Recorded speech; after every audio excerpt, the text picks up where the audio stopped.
Olá, muito boa tarde a todos. Espero que todos estejam bem. Sósia do Tabet? Com menos graça, talvez. Com bem menos graça, né?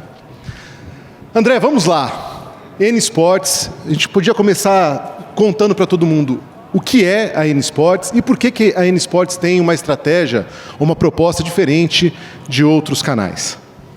Bom, primeiro, uma boa tarde para todo mundo.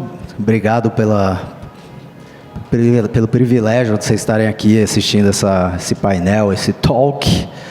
A N Sports ela é uma empresa de 2017, que ela nasceu com um vínculo muito forte com o esporte olímpico. E agora, recentemente, há 3 meses atrás, a gente assumiu participação na sociedade, aproveitando esse momento dos direitos de transmissão do futebol, do basquete, que estão migrando de mão. Eles estão saindo de um movimento mais centralizado, né, que a gente, um pouco mais velho, estava acostumado de assistir na Rede Globo, né, os eventos esportivos, e agora sendo muito mais distribuídos em diferentes plataformas, né, na N Sports, no Cazé, no Zé TV, tem um monte de lugar agora, do próprio Gold. E a gente vendo esse movimento de mercado, né, eu sou fundador do Desimpedidos, do Acelerados, da NWB, e a gente começou uma tendência lá atrás, em 2013, vendo essa transição do mercado, aproveitou a oportunidade de entrar na N Sports e adquirir alguns direitos. Então, hoje a gente já está com os amistosos do Barcelona, a gente está com o Brasileiro Feminino da primeira divisão, a Copa do Brasil Feminina, o futsal, a Seleção Brasileira de Futsal, a gente está com a Taça de Portugal Feminina, a Super Taça. Então tem bastante direito que tá migrando entre players e a gente está aproveitando essa oportunidade para trazer de uma forma muito mais democratizada o conteúdo, o evento esportivo ao vivo para o torcedor, né? A gente tem no Brasil um hábito já de consumir conteúdo de esporte de forma gratuita, né, na TV aberta, e hoje essa galera que assistia na TV aberta está migrando para o digital, mas com o mesmo hábito de consumo, de não esperar pagar por esse conteúdo. E a gente está trazendo essa oportunidade para todo mundo, a N Sports no YouTube, a gente está na TV a cabo, na Sky, na Vivo. Todas elas, né? Na Zapping, na Claro TV. Agora em setembro a gente vai estar também nas fests, na Samsung, LG, TCL, Hisense, Roku. Então, vamos estar bem distribuído com esse conteúdo de primeira linha, com esses jogos, com comentaristas e narradores de primeira linha, oferecendo uma experiência diferente de consumo de esporte para a audiência. Se a gente está falando no futuro do entretenimento no esporte, nos últimos anos, na última década, não sei aí, Chico, você é um sinônimo de entretenimento esportivo, né? As pessoas foram ver entretenimento e viam esporte contigo, e foram ver esporte e agora vem entretenimento contigo também. Nesse apontamento futuro do entretenimento, como você vê a construção dessa parceria entretenimento e esporte? Cara, primeiramente, boa tarde a todos que estão aqui. Então, como o André estava falando aqui, agora já tem desde um ano, né, que eu volto a trabalhar com o André, que foi o cara que assinou meu primeiro contrato na vida. Então, o André, que é sócio fundador do Desimpedidos, local onde eu comecei minha carreira, comecei meu trabalho em entretenimento esportivo, se assim a gente pode falar, porque no Desimpedidos era muito do que a gente fazia, né, com o pano de fundo futebol, fazer entretenimento e divertir. E eu entrei como estagiário, então fazendo trabalho de base para depois aparecer na frente das câmeras. E o Desimpedidos, pelo menos dentro da internet, a gente pode colocar que foi talvez o precursor desse modo de falar do futebol, mas especificamente como o torcedor conversa, como os amigos gostam de brincar e se zoar, até porque lá dentro também o conglomerado de apresentadores era um bando de amigos também que gostavam de brincar. Então, talvez criando essa nova forma de se fazer, e aí depois com o surgimento das transmissões esportivas, onde até lá dentro do Desimpedidos, em 2018 ou 2019, André, que rolou a parada do Campeonato Francês, do 2000, Foi 19. 2019, que foi quando o player, o DAZN, chega, a gente dentro do Desimpedidos realiza ali com o elenco da época, então comigo narrando, com o Fred e o Bolívia comentando essa primeira transmissão ali dentro do YouTube, essa transmissão aberta já com uma linguagem um pouquinho diferente, trazendo o que a gente colocava no vídeo para uma transmissão esportiva. A galera foi se dissipando, então os caminhos foram mudando, né, um pouquinho, então, da galera que estava na frente das câmeras, mas eu volto e reencontro o André, que foi quem assinou meu contrato, então reencontro ele primeiro pela agência, agora na N Sports, tentando assinou o primeiro e o último, né? Pelo menos até agora. Pois é. Assim a gente quer. E reencontrando o André para ir trazendo, né? Porque esse DNA que a gente conseguiu, de certa maneira, construir junto. Então, claro, sempre tratando o esporte, a transmissão que a gente está colocando com o máximo respeito, mas também vivendo aquilo de alguma maneira, colocando a verdade, o riso e o sentimento, principalmente ali para o torcedor, que é o mais importante, que vai estar acompanhando essa modalidade. E talvez o entretenimento esportivo seja isso, é trazer leveza, porque é realmente algo para entreter e não se criar rixa, briga e nenhum sentimento ruim, e que a derrota seja somente um sentimento de todos aqueles que acontecem, mas tratando com leveza e como parte da vida, e não uma necessidade de vida ou morte, sabe? Então, talvez a gente entenda o esporte dessa maneira. E pensar em leveza ajuda muito. André, para trabalhar com leveza, e você falou aqui de alguns canais e televisão aberta, tem faixas etárias muito diferentes consumindo esporte. E aí você tem um público muito jovenzinho que está começando a consumir esporte agora, mas também tem aquelas pessoas de 60, 70 que adoram ver um jogo de futebol ou outras modalidades. Como é que se pensa um canal para atingir um público tão diferente, tão diverso assim? Antônio... desculpa. A gente... De fato, acho que a gente tem uma oferta já muito grande de conteúdo de esporte para uma geração mais nova, né? Uma geração alfa, uma molecada, né? Daí tem banheiristas, o próprio Desimpedidos, o Cazé. Então, com uma linguagem muito mais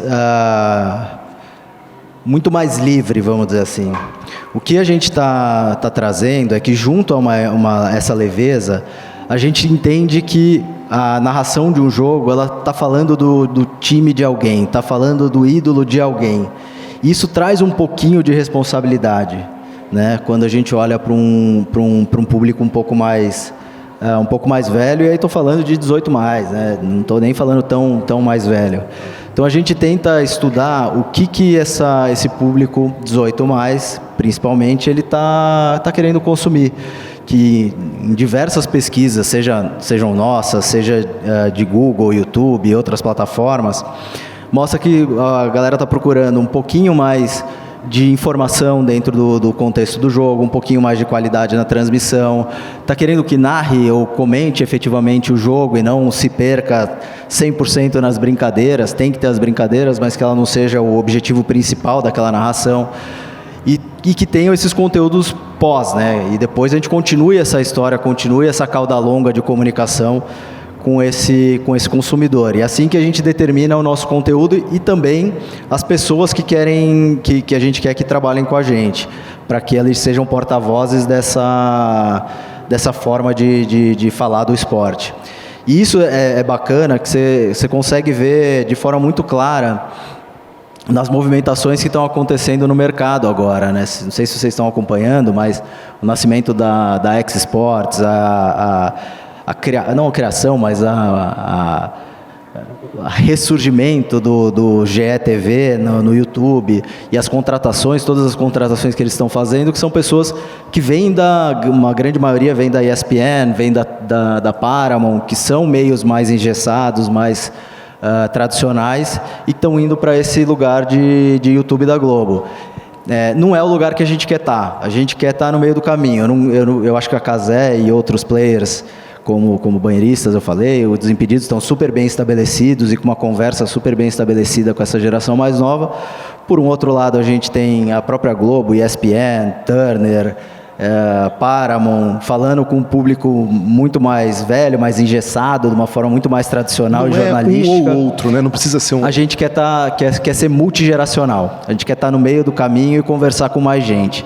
A gente poder ter uma conversa mais solta, mais jovem, por lado de um programa, e ter a transmissão de forma leve, mas sem ser tão engessado como os meios mais tradicionais. A gente entende que tem público para todo mundo, e a gente está buscando esse lugar para o nosso público, e a galera que representa a gente na frente da câmera, como o Chico, o André Santos, o Neguerê, a Gabi Martins, o Gerson, o Ferrantini, toda essa turma, e o próprio Tabet, são meio que representantes desse lugar que a gente quer ocupar. O chefe falou em multigeracional, Chico, e aí você tem um desafio, quando você está fazendo ali a transmissão, de conversar com quem tem 14, 18, 20, 30, 40. Então, assim, nessa transição de estádio para o feed, você tem que pensar em todo mundo durante a transmissão. Como é fazer essa transmissão pensando que tem públicos absolutamente diferentes te consumindo ou consumindo conteúdo ali?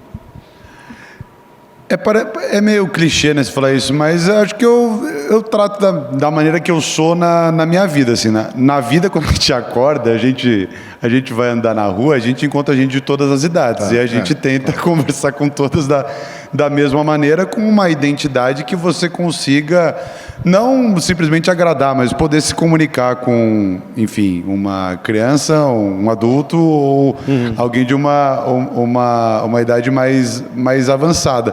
Mas acredito que, claro que você, para levar a questão do sentimento, da energia, quando uma câmera está ligada, você coloca talvez a sua voz numa máxima potência, mas o teu jeito, a tua persona ser algo que torne de alguma maneira atrativo aquilo e que você consiga essa conversa. E essa questão do multigeracional é engraçado, porque eu vejo que eu estou começando a ficar mais velho também, porque quando a gente fala de Desimpedidos... Chega para todo mundo. Chega para todo mundo, porque quando a gente fala de Desimpedidos, o Desimpedidos ele é realmente um canal estabelecido, mas ele é um canal que já é vovô, né? Ele começou em 2013, de lá para cá já são 12 anos.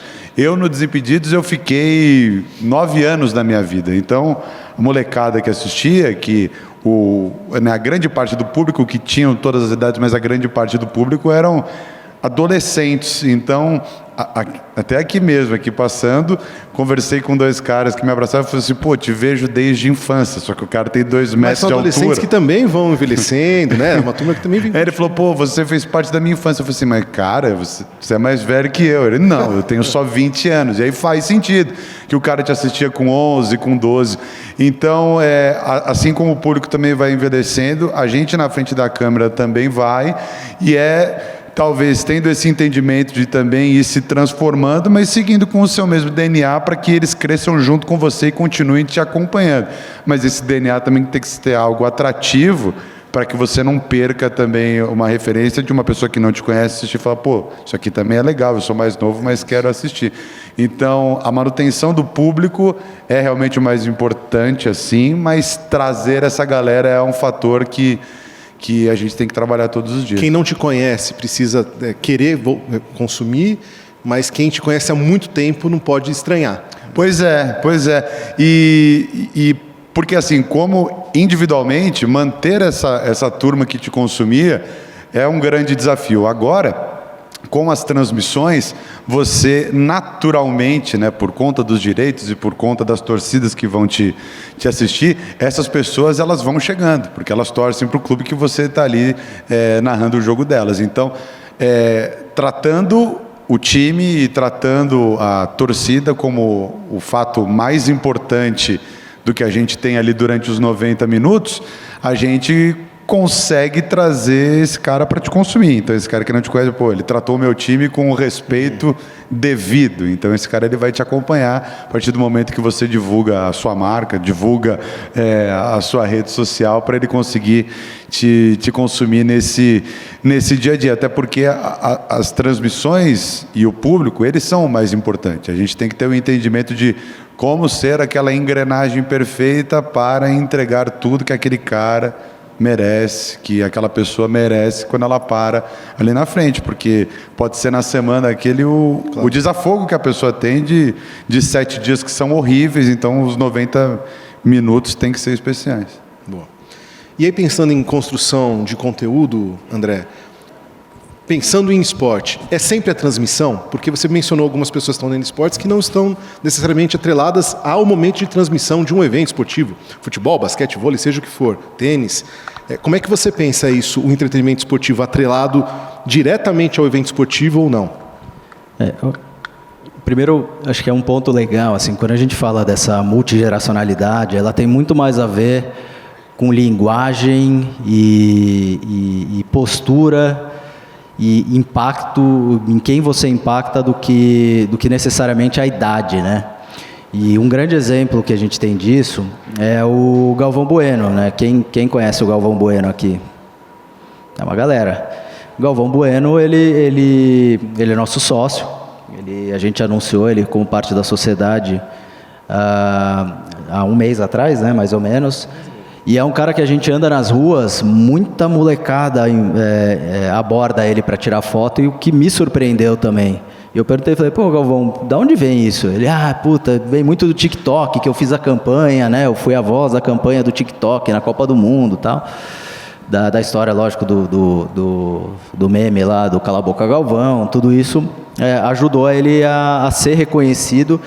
E ele é um cara de 75 anos que tem uma alma muito jovem. É bizarro, a gente estava no final de semana no casamento da neta dele e o homem estava on fire, dançando, tocando tantã. Falei, caralho. Então é muito mais sobre esse impacto que gera nas pessoas do que a idade. E aí quando a gente fala de impacto e a presença, se reverte em presença da pessoa, né? Os influenciadores, o que eles são? Pessoas que a gente acaba se sentindo amigo mesmo sem conhecer pessoalmente.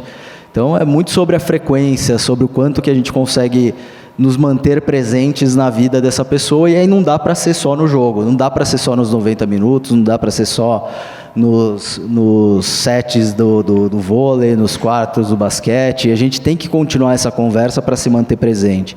Então a gente entende o direito esportivo como um meio, não como fim. Então, preciso sim ter grandes direitos, preciso sim ter um brasileiro feminino, uma Copa do Brasil feminina, um Benfica e Sporting na Taça de Portugal e por aí vai. Preciso ter um Barcelona, um Fenerbahçe, como a gente teve também a pré-Champions League semana passada.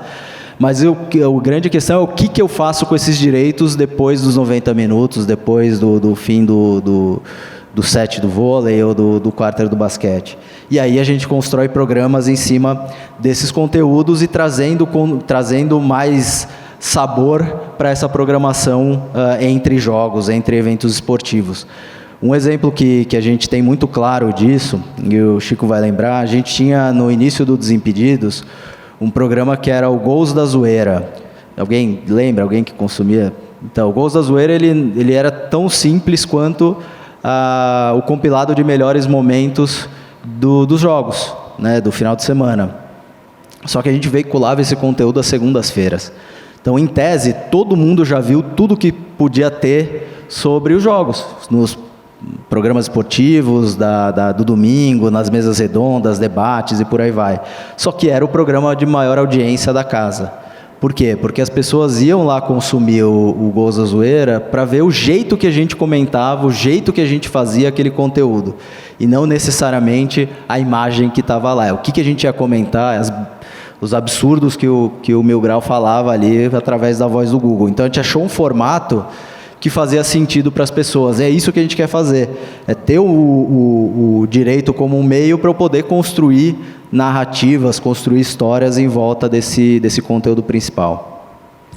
E Chico, você é um cara que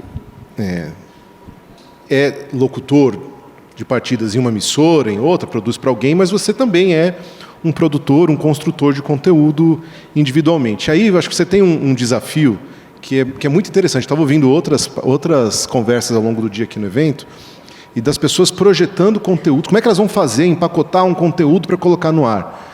E muito dos seus conteúdos, embora você tenha o seu programa também, é no ao vivo. E esse é um desafio interessante, porque uma coisa é você pensar, projetar, o que eu vou fazer, eu vou editar, pode até ser uma edição simples, mas você tem um produto que você embala e entrega. E você tem um desafio de não necessariamente ter que ter como embalar, você está ali ao vivo, produzindo conteúdo, falando como é que vai narrar. Como é que é essa agilidade? Você pensa em determinado momento assim, se eu falar tal coisa pode ser que dê certo, ou é natural seu? Como é que funciona um produtor de conteúdo no ao vivo? Se eu falar sobre a voadora do Madison, vai dar certo. Cara, eu sabia que eu prefiro, na realidade, falar ao vivo. Eu acho que falar ao vivo, porque naturalmente, até como vem, deixa mais vivo até aquilo. Porque quando você está fazendo um conteúdo gravado, você tem a possibilidade de errar. E quando a gente sabe que a gente tem a possibilidade de errar, a gente erra naturalmente, porque não tem problema. Então, quando você sabe que, entre aspas, o erro está tudo bem, talvez, estou falando individualmente de mim, tá? Eu não estou ali 100% em muitos momentos, porque eu sei que, puxa, se não der certo é só editar e vai colocar.